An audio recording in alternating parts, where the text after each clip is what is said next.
सो ये normal S है, हम एस लिख रहे हैं नॉर्मली जैसे हम आउटलाइन करते हैं। एक होता है रिदम वाइज, तो हमने फ्रीली लिखा।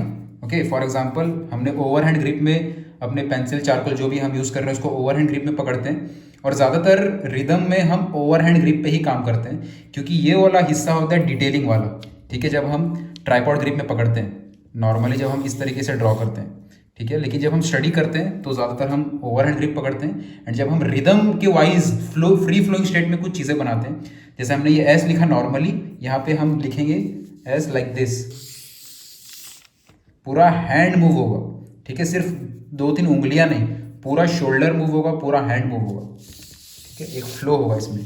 तो ये जो एनर्जी दिख रही है ना, ये जो एनर्जी आई ना, एनर्जी इस लाइन में, वो काफ़ी ज़्यादा इंटरेस्टिंग बनाती है हमारे स्केचेस को, और वो काफ़ी ज़्यादा खूबसूरत अट्रैक्टिव बना देती है हमारे फाइनल वर्क को भी, क्योंकि ये सारी छोटी छोटी चीज़ें एडअप होती हैं और वो फाइनल वर्क में चीज़ें नज़र आती हैं। सो इसलिए ओवरहैंड ग्रिप में काम करना और इस रिदम में काम करना काफ़ी ज़्यादा इंपॉर्टेंट होता है।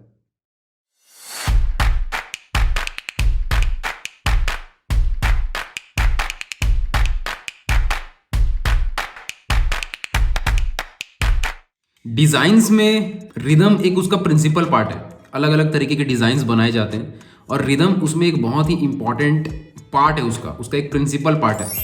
रिदम शो करता है मूवमेंट को, एक्शन को। अब वो मूवमेंट किसी एक पर्टिकुलर पैटर्न में हो सकता है, कभी वो रेगुलर पैटर्न में चल रहा होता है, ठीक है, सेम तरीके से चल रहा होता है, या फिर वो किसी प्रोग्रेसिव पैटर्न में या कोई रैंडम पैटर्न में चल रहा होता है। इसके ऊपर मैंने एक अपना इंस्टाग्राम पोस्ट भी बनाया था रिदम के ऊपर। अगर आपने नहीं देखा है इंस्टाग्राम पे, मुझसे कनेक्टेड नहीं हो तो प्लीज़ कनेक्टेड रहना। रियांश राहुल और रियांश राहुल आर्ट यूनिवर्सिटी, ये दोनों मेरे इंस्टाग्राम चैनल है। वहाँ पे मैं ऐसे छोटे छोटे डालते रहता हूँ पॉइंट्स जो बहुत ज़्यादा हेल्प करते हैं सभी आर्ट लवर्स को। ये तो हो गया रिदम का एक थ्योरेटिकल पार्ट। ओके, तो इस चीज के लिए आप जरूर इंस्टाग्राम पे मुझसे कनेक्टेड रहें, ये सारी इन्फॉर्मेशन वहां शेयर करता हूं। लेकिन आज जो लेसन मैं शेयर कर रहा हूं वो एज ए डिजाइन में शेयर नहीं कर रहा हूं। रिदम में टाइप्स होते हैं, जैसे कि मैंने बताया अलग अलग टाइप के रिदम होते हैं, लेकिन आज जो हम बना रहे हैं वो हम नॉर्मल ड्राइंग कर रहे हैं, नॉर्मल एक स्केचिंग कर रहे हैं। अब जब हम ड्रॉ कर रहे होते हैं, जब हम स्केच कर रहे होते हैं, तो हम नॉर्मल लाइंस खींच रहे होते हैं। वहां पे एक पर्टिकुलर शेप नहीं बन रहा होता, एक पर्टिकुलर वे में हम डिजाइन नहीं कर रहे होते। ऑल्दो एक तरीके से ड्राइंग भी डिज़ाइन का पार्ट आप बोल सकते हो, क्योंकि एक तरीके से वो भी भले रैंडम फॉर्म में बन रहा है लेकिन वो भी एक डिज़ाइन की तरह है। लेकिन अभी इन सब चीज़ों में नहीं घुसते हैं, बहुत ज़्यादा कन्फ्यूज़न हो जाएगा आप सभी के लिए। सिंपल समझो, आज हम लोग फोकस करेंगे जो लाइंस हम बनाएंगे, जैसे हम नॉर्मल ड्रॉ करते हैं उसमें जो हम लाइंस बनाते हैं, उस लाइंस में हम रिदम कैसे ऐड करें, एक फ्लो कैसे ऐड करें, एक एक्शन कैसे ऐड करें, एक मूवमेंट का फील कैसे करवाएं, वो हमारा मेन गोल रहेगा। जो कि आप सभी जो नॉर्मल डेली लाइफ में जो स्केचिंग करते हो, डेली लाइफ में जो ड्राइंग करते हो, उन सब में ये इस्तेमाल कर सकते हो। ओके, तो बहुत ज़्यादा कोई कॉम्प्लिकेटेड नहीं है। डिज़ाइन और अलग अलग टाइप्स ऐसे सुन के कंफ्यूज मत होना, ये एक बहुत ही ईजी वे में आप समझ जाओगे। आज के लेसन को ध्यान से देखना और प्रैक्टिकली आज जो मैं लेसन करने वाला हूँ उसको प्रैक्टिकली भी ज़रूर करना, और अपना काम जो भी आप इस लेसन में आज देखोगे उसको प्रैक्टिकली करके इंस्टाग्राम में शेयर भी ज़रूर करना। आप हैशटैग इस्तेमाल कर सकते हो, रियांश राहुल रिदमिक लाइंस, यहाँ पे आप स्पेलिंग देख सकते हो। और स्टोरीज़ वगैरह में टैग करते हो तो मुझे अच्छा लगता है जब आप प्रैक्टिकली करते हो तो। और आज जो मैं रेफरेंस इमेज इस्तेमाल करूँगा उसको मैं डिस्क्रिप्शन में डाल दूंगा, आप डाउनलोड करके सेम रेफरेंस इमेज का भी इस्तेमाल करके आप प्रैक्टिस कर सकते हो और आज के लेसन को प्रैक्टिकली इंप्लीमेंट करके ज़रूर देखना। और एक बहुत ज़रूरी सूचना, इंडिया का one of the biggest art competition बहुत जल्द होने वाला है और इसकी अपडेट्स बहुत ही जल्द आने वाली है इस चैनल पे, यूट्यूब पे, मेरे सारे सोशल मीडिया पे। सो प्लीज़ स्टे कनेक्टेड, सब जगह पे कनेक्टेड रहो। यूट्यूब पे फॉलो करते हो तो सबसे पहले thank you so much, bell icon ज़रूर दबा देना एंड एक कमेंट ज़रूर करना। इस कंपटीशन का नाम डिसाइड हो गया है और कंपटीशन का जो नाम है उसका शॉर्ट फॉर्म मैं बताता हूँ, IAI। अब एक फन वे में गैस करो, कमेंट सेक्शन में गैस करो कि इस कंपटीशन का फुल फॉर्म क्या होगा। ओके, तो मज़ा आएगा, देखते हैं आप लोग कितना ज़्यादा क्रिएटिवली दिमाग लगा पाते हो। मैं देखूंगा कि आप लोग क्या क्या नए आइडियाज़ सोच रहे हो, क्योंकि कंपटीशन का नाम मैंने सोचा हुआ है वो भी रिवील होगा बहुत जल्द आने वाले वीडियोस में मेरे बाकी सोशल मीडिया पर। सारी डिटेल्स भी कंपटीशन के ऊपर, कुछ इंपॉर्टेंट पॉडकास्ट भी आने वाले मास्टरों के साथ, आर्टिस्टों के साथ, तो वो सब भी आपको बहुत ज़्यादा एक्साइटिंग और हेल्पफुल लगेगा, बट वो सब धीरे धीरे आएगा। सो लेकिन IAI ये शॉर्ट फॉर्म मैं आपके साथ शेयर कर रहा हूँ फर्स्ट टाइम। इसको कमेंट सेक्शन में ज़रूर बताना कि इसका फुल फॉर्म क्या हो सकता है। देखते हैं आप लोग कितना क्रिएटिवली गेस कर पाते हो। ओके, अब इसी के साथ शुरू करते हैं आज का ये लेसन। तो यहाँ पे जो मैंने पेपर लिया है न्यूज़ प्रिंट पेपर, इस पेपर का लिंक मैं डिस्क्रिप्शन में दे भी दूंगा। बहुत ही चीप पेपर आता है और ये प्रैक्टिस के लिए बहुत अच्छा है क्योंकि बहुत सस्ता आता है, बहुत ही ज़्यादा क्वांटिटी में इसको हम रफ़ यूज़ के लिए इस्तेमाल करते हैं। और यहाँ पे पेपर की साइज़ भी मैंने काफ़ी बड़ी ली है, जैसे कि आप देख सकते हो, मेरे हाथ को देख सकते हो पेपर के सामने। तो पेपर काफ़ी बड़ा साइज़ में मैं स्केच कर रहा हूँ और ये इसलिए ताकि मैं एकदम फ्रीली अपने हाथ को मूव कर सकूं, क्योंकि जिस तरीके का प्रैक्टिस आज हम कर रहे हैं रिदम लाइंस में, इस लाइन का फ्रीली मूव होना ज़रूरी है। तो हमारे पास इतना स्पेस होना चाहिए कि हम फ्रीली मूव कर सकें। नो डाउट आप छोटे पेपर पे भी कर सकते हो, A3 साइज़ में। A4 बहुत छोटा हो जाएगा, A3 साइज़ थोड़ा ठीक है, लेकिन इस तरीके की प्रैक्टिस करने के लिए बड़े साइज़ का पेपर लें तो ज़्यादा अच्छा है, क्योंकि आप इजीली बैठ के या खड़े होकर फ्रीली अपने हाथों को मूव कर सकते हैं। तो आप देख सकते हो मैंने ओवर हैंड ग्रिप में ही अपने पेंसिल को पकड़ा हुआ है। पेंसिल को थोड़ा लंबा छीला हुआ है। लंबा कैसे छीलते हैं इसके ऊपर मैंने वीडियो बनाई है अपने चैनल पे। और सिंपली मैं बस मार्किंग्स कर रहा हूँ कि कौन सी चीज़ कहाँ पे आएगी। फ़ोन में मैं रेफरेंस इमेज में देख रहा हूँ, लेकिन देख सकते हो कि फ़ोन में जो हमारा रेफरेंस इमेज रहता है काफ़ी छोटा रहता है। रियल में हम उसको इतना बड़ा साइज़ का बना रहे हैं, तो ऑब्वियसली प्रोपोर्शन में गड़बड़ियाँ होने के बहुत ज़्यादा चांसेस रहते हैं। लेकिन आपको हमेशा प्लेसमेंट का ध्यान देना है कि कौन सी चीज़ कितनी बड़ी है। यहाँ पे कंपैरेटिव कंपैरिजन आता है। कंपैरेटिव मतलब कि बेसिकली एक अननोन से दूसरे अननोन को खोजने की जो प्रक्रिया होती है, उसमें हमारा प्रोपोर्शन इंप्रूव होता है। जैसे कि चेहरे के कंपैरिजन में पेट कितना बड़ा है, पेट के कंपैरिजन में पैर कितना बड़ा है, ऐसे हम जब कंपैरेटिवली चीज़ों को देखते हैं, कंपैरेटिवली जज करते हैं, तो हमारा प्रोपोर्शन निकलता जो है वो ज़्यादा अप्रोप्रिएट होता है। तो बस मैं प्लेसमेंट कर रहा हूँ, मार्क कर रहा हूँ कि कौन सी चीज़ कहाँ पे आएगी। एंड यस, अगर आप ये चीज़ें पहली बार कर रहे हो तो बहुत डिफ़िकल्ट लगता है। पहला डिफ़िकल्टी तो यहीं पे आ जाता है कि हम ओवर हैंड ग्रिप में बना रहे हैं, दूसरा हम बड़े साइज़ का बना रहे हैं, तीसरा हम वर्टिकल पोजीशन में बना रहे हैं, क्योंकि अभी जो पेपर आप देख रहे हो मैंने वर्टिकल पोजीशन में लगा रखा है अपने बोर्ड पे। तो आप देख सकते हो बस मैं एक दूसरे से चेक कर रहा हूँ कि कौन सी चीज़ कहाँ पे आएगी, और फोकस करो मेरे हाथ के मूवमेंट के ऊपर कि मेरे हाथ को मूव करने का प्रोसेस कैसा है। मैं वैसा मूव नहीं कर रहा हूँ जैसे हम आउटलाइन बनाते वक्त करते हैं किसी चीज़ की, मैं एकदम फ्रीली मूव कर रहा हूँ।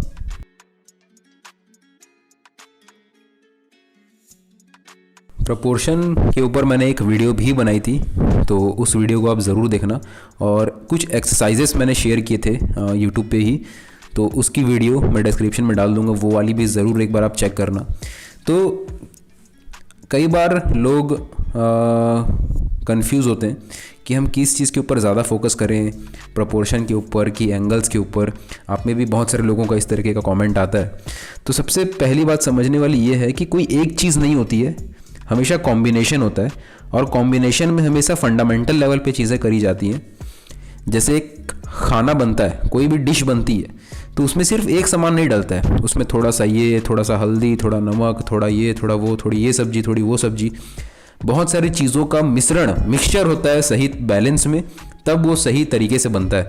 वैसे ही यहाँ पे भी ऐसा नहीं है कि सिर्फ आपको सिर्फ और सिर्फ प्रोपोर्शन पे ध्यान देना है। इसीलिए यहाँ पे लाइंस के ऊपर भी हम फोकस कर रहे हैं। रिदमिक लाइंस जो हम बना रहे हैं, लाइंस का फ्लो, वो भी हम फोकस कर रहे हैं प्रोपोर्शन के साथ साथ। तो ऐसा नहीं कि प्रोपोर्शन को हम भूल गए, प्रोपोर्शन भी है, बैकग्राउंड में चल रहा है, प्रोपोर्शन का भी हम ध्यान दे रहे हैं कि कौन सी चीज़ कितनी बड़ी आएगी, कितनी लंबी होगी, कितनी छोटी होगी।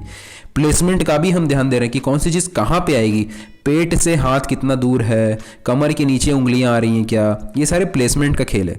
आप देख सकते हो किस तरीके से मैं बैठा हूँ और किस तरीके से मैंने बोर्ड में पेपर लगाया है, एकदम वर्टिकल पोजीशन में। मेरा एल्बो एकदम फ्री है, मेरा शोल्डर को देखो, मेरा शोल्डर एकदम फ्रीली मूव हो रहा है। तो ये छोटी छोटी चीज़ों को ध्यान देना है। जब आप शुरू में ऐसा करोगे तो हो सकता है बहुत ज़्यादा डिफ़िकल्टी हो, क्योंकि वो होती है, मुझे खुद को बहुत ज़्यादा डिफ़िकल्टी हुई थी ऐसा ये सब सीखने में, प्रैक्टिस करने में।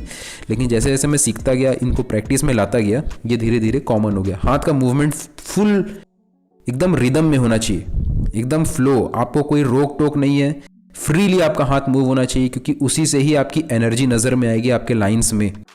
तो आपके हाथ में एक फ्लो होना चाहिए कि किसी भी डायरेक्शन में आप अपने पेपर में पेंसिल को मूव कर सकें। और इस केस में पेन का इस्तेमाल नहीं किया जा सकता, क्योंकि पेन हमें कंट्रोल डाल देता है, एक रेस्ट्रिक्शन डाल देता है, और इसीलिए ही हम पेंसिल को लंबा छीलते हैं या चारकोल की स्टिक को पकड़ते हैं, क्योंकि उसको हम कहीं से भी पकड़ें दूर से, उसमें टिप लंबी होती है तो हम इजीली हाथ को मूव कर पाते हैं।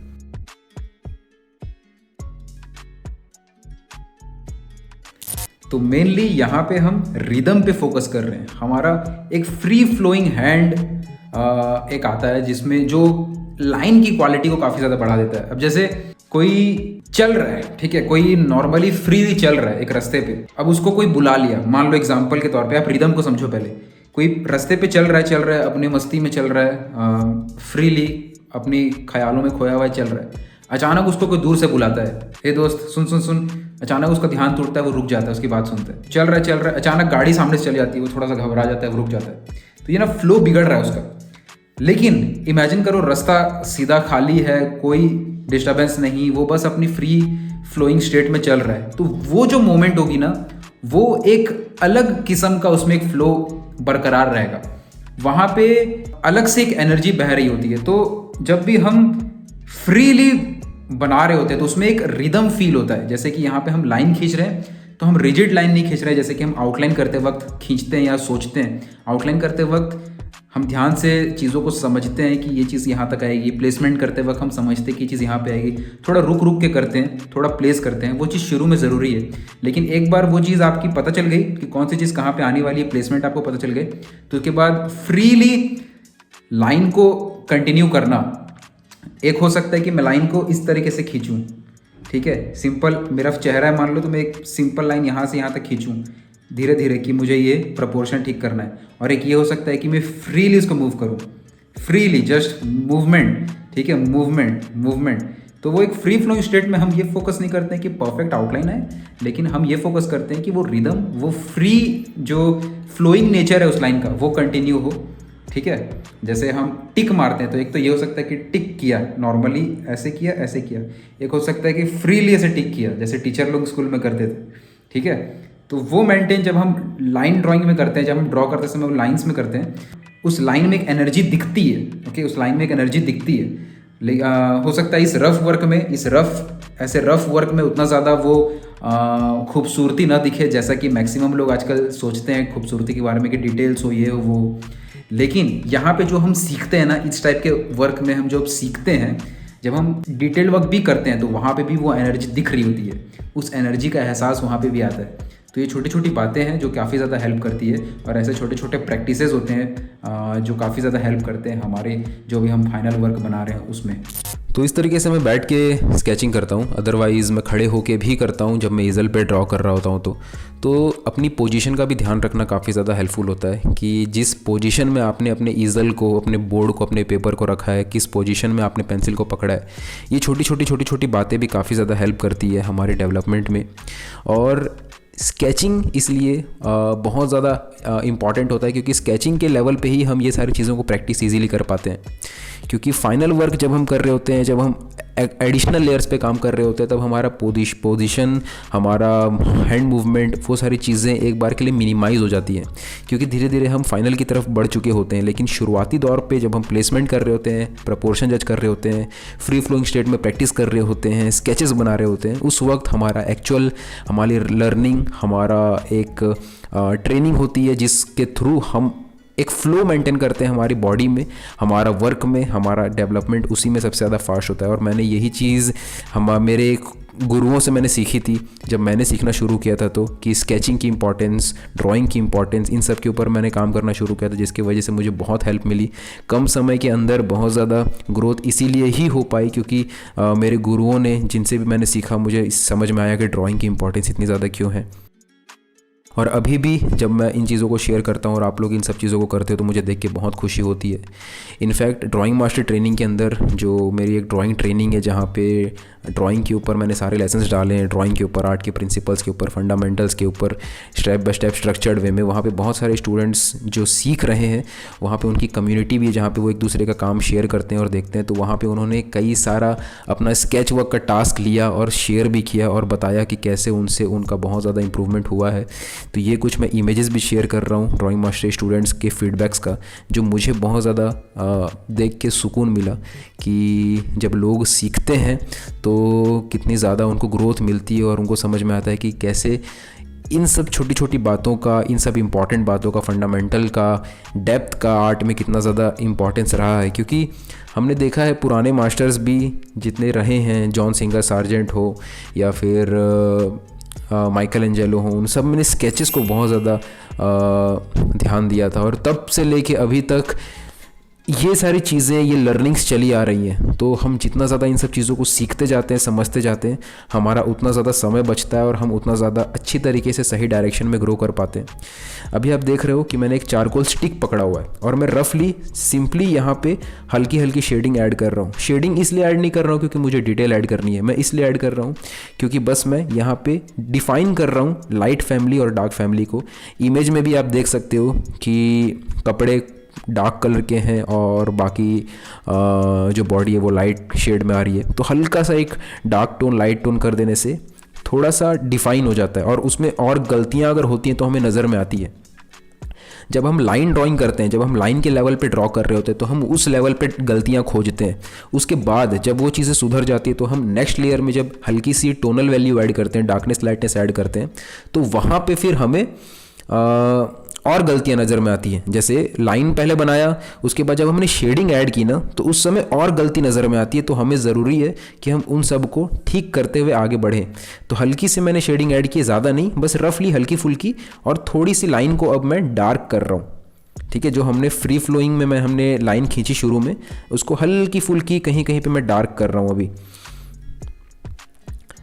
चारकोल स्टिक का इस्तेमाल मैं कर रहा हूँ और थोड़ा पास से पकड़ा है। जैसे आप देख सकते हो कि चारकोल स्टिक को मैंने थोड़ा पास से पकड़ा है क्योंकि ये चारकोल स्टिक बहुत लाइट होते हैं, बहुत ज़्यादा दूर से पकड़ने से वो टूट जाते हैं। तो लेकिन ग्रिप जो है ओवरहैंड ग्रिप है। अभी भी ओवरहैंड ग्रिप, ट्राइपॉड ग्रिप, ये अगर आपको सुनने में अजीब लग रहा हो, कन्फ्यूजिंग लग रहा हो, तो मैंने इसके ऊपर भी एक वीडियो बनाई है, उसको आप ज़रूर जाके देखना। तो आप देख सकते हो कि नॉर्मल आउटलाइनिंग में और फ्री फ्लोइंग वे में किसी लाइन को खींचने में किस तरीके से एनर्जी नज़र आती है लाइंस में। हल्की से शेडिंग में इस बॉडी वाले एरिया में ऐड कर देता हूँ जल्दी से।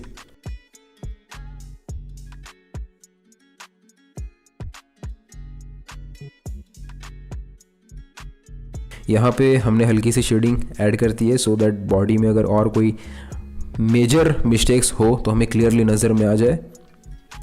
एंड जहाँ जहाँ पे हल्की डार्कनेस मुझे लग रही है ऐड करी जा सकती है, मैं वहाँ पे भी डार्कनेस ऐड कर रहा हूँ। एंड बट उसको भी थोड़ा सा फ्री फ्लोइंग स्टेट में मैं छोड़ रहा हूँ ताकि एनर्जी बरकरार रहे हर लाइन की, जो हम चाहते हैं। मेनली जो हमारा गोल है कि हर लाइन में एनर्जी दिखे, क्योंकि ये जो हैबिट हम पालते हैं वो हमारा फाइनल वर्क या फिर जब हम कोई एडवांस वर्क करते हैं तो वहाँ पे ये चीज़ें नज़र आती हैं और यहीं से जो हम सीखते हैं वो चीज़ वहाँ नज़र आती है।